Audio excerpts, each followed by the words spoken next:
25 सितंबर 10 बजे INLD का एक बड़ा धमाका होने वाली है, बड़ी रैली होने वाली है। कहां पर?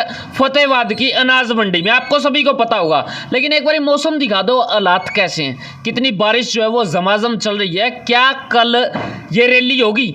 ये बड़ा सवाल खड़ा हो जाता है, क्योंकि बरसात इतनी है और रैली होगी तो कितने लोग वहां पर पहुंचेंगे, क्योंकि बरसात के कारण भाई साहब अड़चने जो हैं वो बहुत आने वाली हैं। लेकिन कल कहीं ना कहीं पर इनेलो की INLD की भी एक अग्नि परीक्षा, हम कह सकते हैं कि अग्नि परीक्षा है। और इसी विषय के ऊपर बातचीत करने के लिए हमारे साथ में राजेश भाकर जी हैं, विधानसभा बरवाड़ा से INLD के पार्टी से तैयारी कर रहे हैं, और हो सकता है आने वाले वक्त में इनको वहां से टिकट भी मिले और बहुत बड़े पद के ऊपर ये पहुंचे। लेकिन फिलहाल बातचीत कर लेते हैं। सर नमस्कार। नमस्कार सर, मुश्किलें बढ़ा दी हैं मौसम ने आपकी? मौसम थोड़ा ख़राब हुआ है, बारिश हो रही है 2-3 दिन से, पर रैली की बहुत अच्छी व्यवस्था है। जो भी आएंगे उधर सबके लिए अच्छे से शेड है, साइड में वाटरप्रूफ टेंट्स है, पूरी मंडी पक्की है। हरियाणा प्रदेश की सबसे बड़ी मंडी है, और सबसे बड़ा ताऊ देवीलाल को सम्मान देने के लिए हरियाणा प्रदेश से रिकॉर्ड तोड़ लोग आएंगे। हरियाणा प्रदेश से लाखों की संख्या में कल लोग आएंगे और ताऊ के सम्मान दिवस पे आके उनको नमन करेंगे। बाकर साहब, लाखों की संख्या हमेशा बताई जाती है, लेकिन जिस प्रकार का मौसम है, हजारों की संख्या छोड़िए, सैकड़ों की संख्या जाए तो मैं बहुत बड़ी बात मानता हूँ। ये चौधरी इनेलो का तो शुरू से ही अग्नि परीक्षा चल रही है। ये चौधरी देवीलाल जी का सम्मान दिवस है, ना कि बीजेपी और कांग्रेस की कोई रैली है। नहीं, वो तो हरियाणा प्रदेश 18 साल से सत्ता से दूर है अभी INLD। इंडियन नेशनल लोकदल सिर्फ इनकी लड़ाई सप्ताह की नहीं है, ये सप्ताह में बैठे इनका काम है जनता का आवाज़ उठानी, जनता के लिए कार्य करने। हर किसी को पता है चौधरी ओम प्रकाश चौटाला जी, चौधरी देवीलाल जी और चौधरी अभय सिंह चौटाला जी हमेशा ही हरियाणा प्रदेश और हिंदुस्तान के लिए इन्होंने त्याग करने का काम किया है। एक बड़ा सवाल जो है वो बार बार खड़ा हो रहा है कि ताऊ देवीलाल जी के जन्म दिवस के ऊपर वहाँ पे इतनी बड़ी रैली हो रही है, क्या वहाँ पर सत्ता के अंदर दुष्यंत जी हैं, अजय चौटाला जी हैं, अजय चौटाला जी के वो दादाजी हैं, क्या वो पहुँचेंगे वहाँ पर? नहीं, वो लोग नहीं आएंगे, उनको कोई निमंत्रण नहीं है।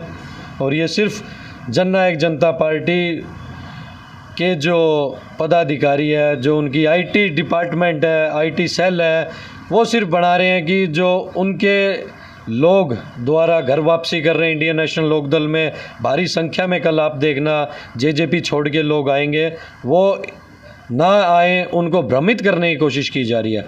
पर कल चौधरी देवीलाल जी के सम्मान दिवस पे बहुत बड़ा ऐतिहासिक रैली देखने को मिलेगी। आपने कहा कि उनको न्योता नहीं भेजा गया है। सर, परिवार है, परिवार के अंदर छोटी मोटी बातें होती रहती हैं, लेकिन न्योता तो वो कहीं ना कहीं पे भेजना ही चाहिए था ना। यही तो मौके हैं जिसके अंदर आदमी दूर हो जाते हैं, जिसके अंदर नज़दीक हो जाता है। आपके तो काफ़ी लंबे अरसे से आप इनके साथ में जुड़े हुए, तो सर फूट क्यों? ये एक वैचारिक और राजनीतिक लड़ाई है। इन लोगों ने साथ दिया है ये गठबंधन नहीं है, ठगबंधन की सरकार में हरियाणा प्रदेश को लूटने का काम कर रहे हैं।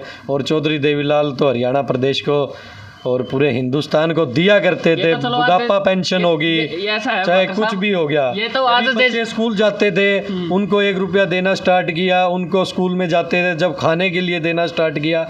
हमारी इंडियन नेशनल लोकदल जो चौधरी देवीलाल जी का लगाया हुआ पौधा है, इस पार्टी की हमेशा ही नीति रही है कि जन कल्याण के कार्य किए जाएं। और एक ये ठगबंधन सरकार है, ये लूटने का काम कर रही है। कहीं से भी लूटो, इनको लूटने का काम है। मैं आपको एक बात से परिचित करवा देता हूँ। आज JJP BJP के साथ में जाकर जुड़ गई तो वो ठगबंधन सरकार हो गई, लेकिन आज तक इनेलो और BJP हमेशा ही इकट्ठे मिलकर लड़ते थे हरियाणा के अंदर। तीसरे मोर्चे के तहत उनकी भी तो एक लिखित के अंदर प्रक्रिया चली रही थी आज तक।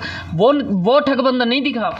वो नेतृत्व अलग था, वो अडवाणी जी का और अच्छा, वो आपका था तो वो अलग हो गया, इनका हो गया तो ठगबंधन हो गया। उन लोगों ने तो अडवाणी जी, सुषमा जी वो लोग थे जिन्होंने भारतीय जनता पार्टी की नींव रखी थी, उनको आगे बढ़ा रहे थे।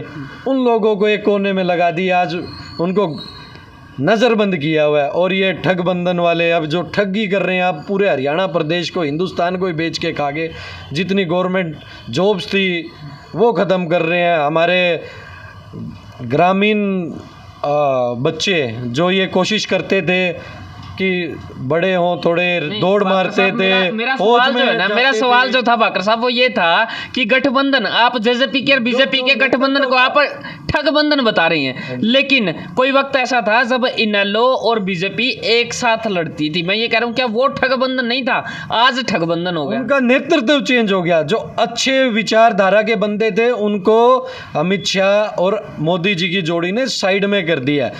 अब बीजेपी सिर्फ बिजनेसमैन की पार्टी रह गई है, जो उनको अच्छा फंडिंग करता है वो लोग आगे जाते जा रहे हैं, हर चीज़ प्राइवेट की जा रही है। काफ़ी लोगों के अंदर ना ये भी मंशा है कि INLD की सरकार आनी नहीं थी, इस वजह से थोड़ा सा लोगों के अंदर परिवार की फूट दिखा के जेजेपी पार्टी गठित कर दी और सत्ता के अंदर आने के लिए चाल चली गई है। आपको नहीं लगता ऐसा है? सत्ता के अंदर आ रहे होते तो द्वारा चौटाला साहब को इन्होंने जेल की थी, वैसा नहीं होता। हमारी पार्टी, हमारे नेता बहुत ही स्वाभिमानी है। हमारी सिर्फ एक ही बात है, हरियाणा प्रदेश का कैसे कल्याण हो, हम उसी काम पे ध्यान देंगे। पीछे भी ध्यान दिया है। हम लोग सत्ता के लालची लोग नहीं हैं।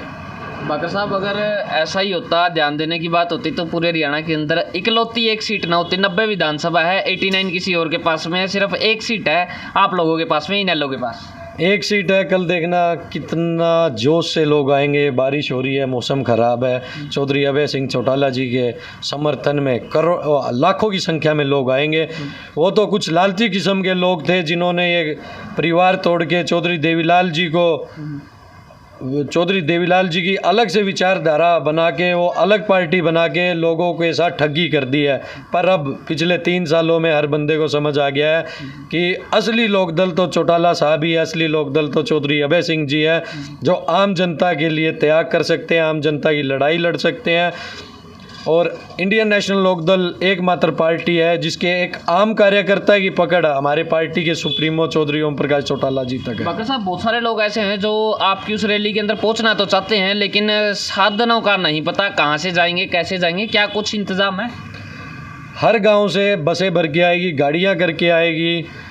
गांव के बंदे जो वॉलंटियर्स हैं उन्होंने अपने लेवल पे बसें की है, गाड़ियां की है। वो पूरे गांव से, हरियाणा प्रदेश के हर गांव से 2-2, 4-4 बसें आएगी। जो दूर के गांव हैं, पर्सनल 8-8, 10-10 गाड़ियां आएगी। लाखों की संख्या में गाड़ियां आएगी। कम से कम 50-60 हज़ार तो आपको गाड़ियां दिखने को मिलेगी कल। इतना बड़ा सिस्टम होने वाला है? बहुत बड़ा, क्योंकि आपको पता है अक्सर बड़ी बड़ी पार्टियों की रैलियां देखते हैं ना, तो लोग दिहाड़ियों पे भी बहुत आए हुए होते हैं, बाद में उनके वीडियोज आते हैं। कहीं ऐसा ना हो हम वहाँ पे किसी का वीडियो बनाए हुए मिले, बोला जी हमको 200 रुपये दिए, हमको 500 रुपये दिए, ऐसा ना हो। आज तक आपने देखा कि इनेलो पार्टी को ज़रूरत पड़ी है दिहाड़ी पे लेके जाएं। अब तो ये तो जन्म दिवस बना रहे हैं चौधरी देवीलाल जी का, जो पूरे हरियाणा ही नहीं पूरे देश के ताऊ है। ताऊ के नाम से उनको उपाधि मिली हुई है, तो दिहाड़ियों की तो ज़रूरत ही नहीं है। वैसे ही फौज बहुत बड़ी है चौधरी देवीलाल जी की। क्या कहेंगे, क्या मैसेज देना चाहेंगे? पूरी जनता आपको देख पा रही है। मैं पूरे भारतवर्ष के आपके दर्शकों को कहना चाहूँगा, निराश होने की ज़रूरत नहीं है। बहुत अच्छा इंतज़ाम किया गया है, रैली होएगी। मौसम चाहे कल बारिश हो, बहुत अच्छी व्यवस्था की गई है। और कल तो सम्मान दिवस है, आप लोग इसका हिस्सा बने, चौधरी देवीलाल जी को नमन करें, ज़्यादा से ज़्यादा संख्या में आएँ, आराम से आएँ। आपका बहुत बहुत धन्यवाद। 109वीं वर्षगांठ जो है वो उनकी मनाई जा रही है, वहाँ पर जयंती मनाई जा रही है और फतेहाबाद के अंदर बहुत बड़ा प्रोग्राम होने वाला है। लेकिन इन्होंने कह दिया बरसात चाहे जितनी मर्जी आए, उनकी फ़ौज जो है वो बहुत बड़ी है। कल चलेंगे, देखेंगे कि कितनी फ़ौज बड़ी है और कितने लोग वहाँ पर पूछने का काम करेंगे। लेकिन फिलहाल हौसले जो है वो बुलंद नजर आ रही हैं। आपका क्या मानना है, दीजिए कमेंट सेक्शन के अंदर। जो आप देखते हैं HR20 न्यूज़ इंडिया, आपके पास। धन्यवाद। जय हिंद, जय भारत। आशीर्वाद लहंगा, शेरवानी व पार्टी वेयर ड्रेस किराए पर मिलती हैं। SCF 113, first floor, Rajguru market, Hisar. Book करने के लिए अभी संपर्क करें।